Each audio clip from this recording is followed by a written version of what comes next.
개혁이 쉽지 않은 이유는 그 결과가 좋지 않을 때 그에 이르는 모든 과정이 대단히 파괴적일 수 있다는 점 때문인 것 같습니다. 개혁이 계약이 되지 않기 위해서는 일이 더 이상 손쓸 수 없는 지점에 이르기 전에 치명적인 오류를 수정하고 확인해서 돈과 인력의 낭비를 줄이고 무엇보다도 시간의 낭비, 그리고 그로 인한 비가역적인 퇴보를 막는 것이 바로 우리가 오늘 이 예결위를 통해 해야 할 일이라고 생각합니다. 총리님께 여쭙겠습니다. 개별 예산에 들어가기에 앞서서 전체적인 정책의 방향성에 대해서 함께 확인을 해볼 필요가 있을 것 같습니다. 올해 국민연금 개편안이 발표가 되었는데요. 국민연금은 그 규모나 특성을 고려할 때 한 번 개편이 되면 수정이 쉽지 않을 것으로 보입니다. 또한 한 번 고갈이 되는 쪽으로 방향이 설정이 되고 나면 현재의 저출산, 저성장을 고려할 때 뒤늦은 회복은 사실상 불가능할 것으로 보이는데요. 근데 이런 상황에서 이번에 발표된 연금개혁 추진 계획 그리고 보건복지부 국정감사에서 나타난 바에 의하면 어떤 방식으로도 고갈 자체를 피하기는 어려울 것 같습니다. 그래서 현 정부가 예상하고 계신 국민연금의 고갈 시점은 언제로 보고 계십니까? 네, 지난 9월에 정부가 국회에 논의를 해주십사라고 정식으로 제출을 했습니다. 그래서 여러 가지 구조적인 그러한 대책과 같이 냈습니다만 저희가 현재 아무런 조치도 안 하면 그건 상당히 빨리 소진이 되는 거고요. 구조적인 대책까지 하면은 저희로서는 적어도 한 70년 정도를 보는 그러한 연금 개혁이 될 수 있지 않을까 그렇게 예측을 한 것으로 그렇게 알고 있습니다. 지금 우리가 많은 것들에 대해서 이제 100년지대계 이런 이야기를 하기도 하는데 이게 2088년이면 그 자료에 의하면 이미 고갈 시점이 도래하는 것으로 정부도 파악을 하고 계신 상황인 것으로 보입니다. 이게 아주 먼 얘기 같지만 2088년이라고 하면 이미 작년에 태어난 현존하고 있는 아이들이 연금을 수령하게 되는 시점이거든요. 그러면 앞으로 태어나는 아이들은 더 이상 국민연금을 받을 수 없다는 이야기가 되기도 하는데 문제는 이 자료에서 상정한 합계 출산율이 1.08명입니다. 그런데 실제 작년 합계 출산율은 0.72명이기 때문에 총리님께서 말씀하신 그 시점보다 고갈 시점은 훨씬 더 당겨질 가능성이 높을 것 같습니다. 그러면 지금 초등학교에 다니고 있는 학생들도 국민연금을 받을 수 있을지는 좀 불투명하다고 우려가 될 수밖에 없을 것 같아요. 그렇다면 현재의 2040 젊은 세대가 10명 중 3명은 국민연금 폐지를 요구하고 있고 또 출산에 대해서 또한 책임지기가 어렵기 때문에 회의적인 것이 일면 이해가 되기도 할 것 같습니다. 그럼 총리님은 혹시 현안보다 더 긴 한목으로 연금 개혁을 추진할 필요가 있다는 지적에 대해서 어떻게 생각하고 계신지요? 네, 뭐 할 수 있으면은 그렇게 했으면 좋겠습니다만은 또 항상 너무 장기간이 되면은 거기에 대한 여러 가지 패러미터도 달라져야 되고 그렇기 때문에 어떤 국민들의 개혁을 위한 동력 같은 것이 잘못하면 좀 약화될 수도 있는 그런 리스크도 좀 있는 것 같습니다. 그래서 현재로서는 정부의 안을 국회에 제출을 했기 때문에 국회에서 뭐 특위 구성이라든지 이런 제도적 장치를 통해서 조속히 논의를 좀 진행을 시켜주셨으면 좋겠다. 가능하면 뭐 연말까지나 그렇게 늦어지지 않는 시기 내에 좀 결론이 낼 수 있었으면 좋겠다 그런 생각이 듭니다.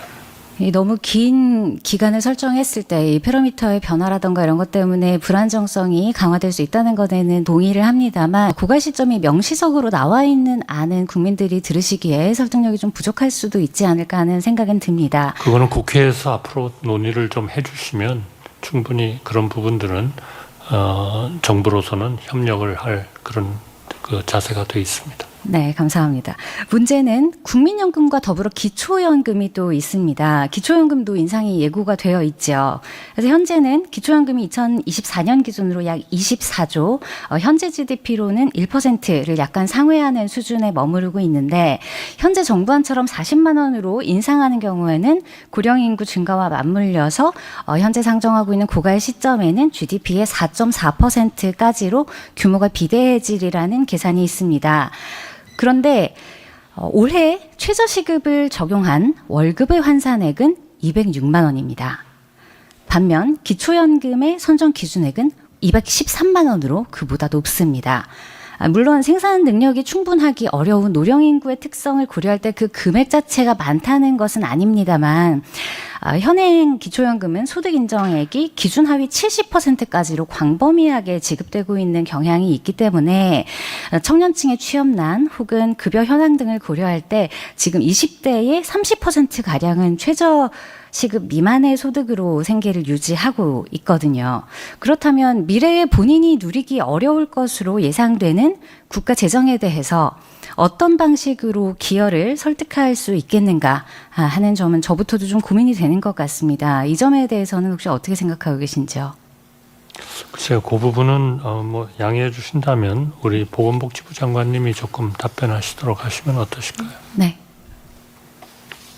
네, 그 기초연금 대상자 고령화의 추세에 따라 그 기초연금 대상자가 급격히 늘어나서 재정 부담이 증가한다는 말씀은 정확한 사실입니다. 그렇지만은 저희가 대상자 조정에 있어서 현재 우리나라 노인 빈곤율이 OECD 최고 수준이라는 점, 그 다음에 65세 이상 어르신들의 그 국민연금 수급률이 51%에 불과하다는 점을 감안을 했을 때 좀 신중히 논의해야 될 사항이라고 생각합니다. 그렇습니다. 지금 노인 빈곤율이 40% 정도인데 지금 기초연금 수급률은 70% 정도로 상정이 되어 있기 때문에 제가 드린 말씀이고요. 이것이 같은 대상에게 같은 취지로 주어지는 재정이라는 점에 있어서 좀 더 효율화할 필요가 있지 않을까 하는 생각은 듭니다. 그래서 정부 전망에 따르면 국민연금 기금 고갈 시점 이후에 그래서 미래 세대뿐만 아니라 미래 세대 정부가 기초연금과 국민연금에 투입해야 하는 재정은 GDP의 무려 9%에 육박하게 되는 것으로 지금까지는 계산이 되어 있습니다. 사실상 미래 세대와 정부에게 우리가 폭탄을 떠안기고 있는 것은 아닌가 하는 미안함이 들기도 합니다. 불확실성이 워낙 많기 때문에 이것이 계획을 세운다는 것이 어려운 점은 충분히 알고 있지만 그것이 또 국가의 역량 아니겠습니까? 그래서 정리하자면 어떤 방식으로든 국민 노후 보장에 대한 국고 투입은 시기의 문제일 뿐 피할 수 없는 기정사실로 보이기도 합니다. 그리고 그 시기 또한 늦어질수록 그 규모가 워낙 비대해질 것이기 때문에 선제적인 대체가 필요할 수 있을 것이라고 생각을 하는데요. 그렇다면 국고 투입과 함께 각종 연금의 형태나 지원금의 경로를 간소화하여 통폐합 그리고 중복 수금이나 부적절한 낭비를 줄이고 또 재정 현황 및 공정성을 제고할 필요가 있을 것으로 보입니다. 이에 대해 국회 측에서도 물론 노력은 하겠습니다만 정부에서 추가로 적극적으로 논의하고 계신 개편 방안이 있을까요? 여러 종류의 연금이 분산되어 있고 지원금 명목으로도 또 분산되어 나가는 부분이 있기 때문에 그 부분을 질문 드리는 겁니다. 보건복지부 장관님. 예, 제가 말씀을 드리겠습니다. 지금 연금 개혁에 있어서 가장 중요한 것들은 이제 그 보험료율과 소득 대체율인데 특히 소득 대체율이 가장 큰 이제 쟁점 사항인데 국민연금을 수급하시는 분들, 노령연금을 수급하시는 분들이 한 500만 명이 되고, 기초연금을 수급하시는 분이 700만 명, 그리고 퇴직연금과 개인연금 가입자가 합하면 1000명이 넘습니다. 그래서 저희가 정부가 제시하고 있는 개혁안에는 소득 대체율이나 보험료율을 정할 때